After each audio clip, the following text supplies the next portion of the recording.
Sebelum kita melanjutkan tentang kemungkinan dunia akan runtuh secara ekonomi, kita mengingatkan diri kita akan model bernegara ala Sri Lanka. Sri Lanka adalah negara yang salah kelolaan bernegaranya. Sri Lanka memang membangun, tapi membangun sesuatu yang tidak produktif, bahkan konsumtif, seperti membangun bandara yang berada jauh dari tempat kebutuhan, yang kosong tempatnya, membangun pelabuhan laut yang tidak disinggahi kapal asing kecuali kapal dari Tiongkok. Padahal 100% kapal niaga yang melewati Selat Malaka pasti lewat Laut Andaman dan Samudra Hindia, di mana Sri Lanka wilayahnya tersebut ternyata hanya dilewati saja, tidak nyandar di pelabuhan tersebut, tidak tukar kargo ataupun strategi logistik lainnya.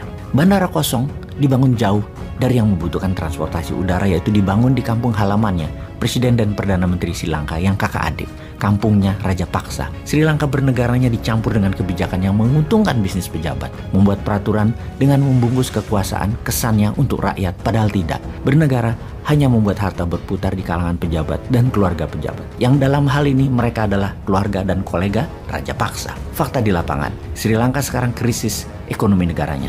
Setiap hari demo, rumah sakit berhenti melakukan surgery atau operasi, listrik mati di 50% wilayah Sri Lanka, cadangan pangan hanya tinggal 1 bulan lagi. Kita ke Pakistan sekarang. Ekonomi Pakistan memerlukan 36 billion dolar untuk bisa menyambung hidup rakyat Pakistan. Ketika meminta bantuan IMF untuk membail out hutang Pakistan, ternyata IMF menolak permintaan Pakistan tersebut. Apa yang menyebabkan penolakan tersebut? Pakistan bisa dikatakan negara yang berbahaya. Berbahaya karena ada 3 kelompok teroris besar yang tinggal di Pakistan dan besar di Pakistan. Pakistan adalah juga negara yang memiliki senjata nuklir. Saat ini, Perdana Menteri Pakistan yang baru, Shehbaz Sharif, sedang di Turki.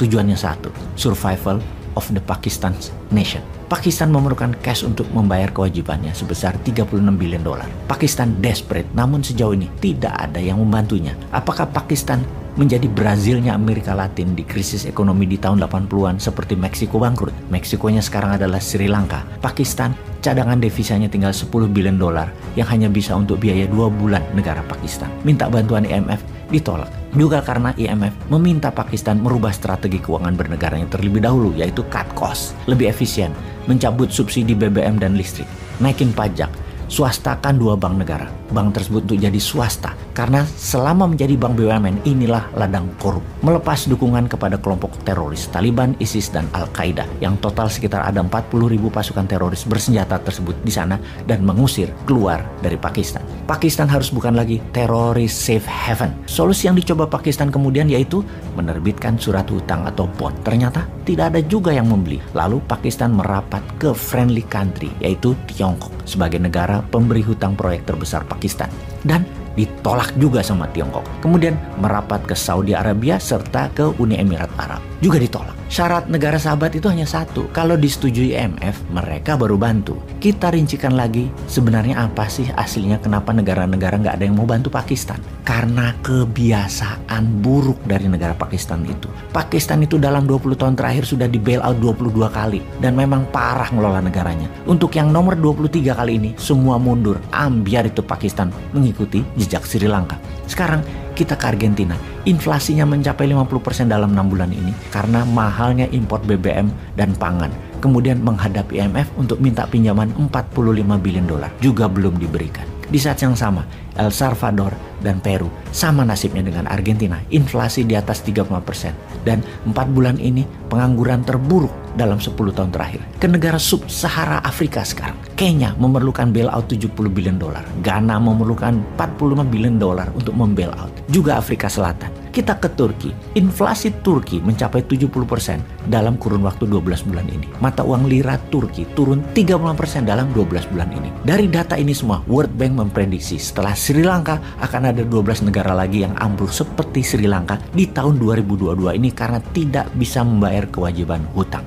Kita summary-kan informasi kali ini. Sebagian besar negara berkembang punya masalah pinjaman yang besar dan berat. Anggaran nasional sudah di ujung habis. Semua dipaksa memotong anggaran negara. Fokus ke yang perlu-perlu saja. Kemudian sebagai new mind, adakah solusinya untuk masalah ekonomi dunia ini? Pertama, stop berhutang menggunakan mata uang negara lain, terutama dolar. Kemudian perkuat ketahanan pangan nasional tanpa unsur impor. Kemudian memotong anggaran negara terutama untuk proyek yang tidak membuat efek domino pertumbuhan ekonomi nasional.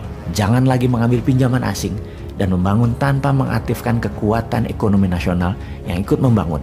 Misalnya ada sebuah proyek, 80% yang minimum adalah kekuatan nasional, baik dari bahan baku, SDM, dan modal. Proyek dengan mengandalkan dana asing, tenaga kerja asing, dan uang asing, serta teknologi asing, jangan lagi diberikan peluang karena bisa menjadikan kita tersandera, terjebak hutang.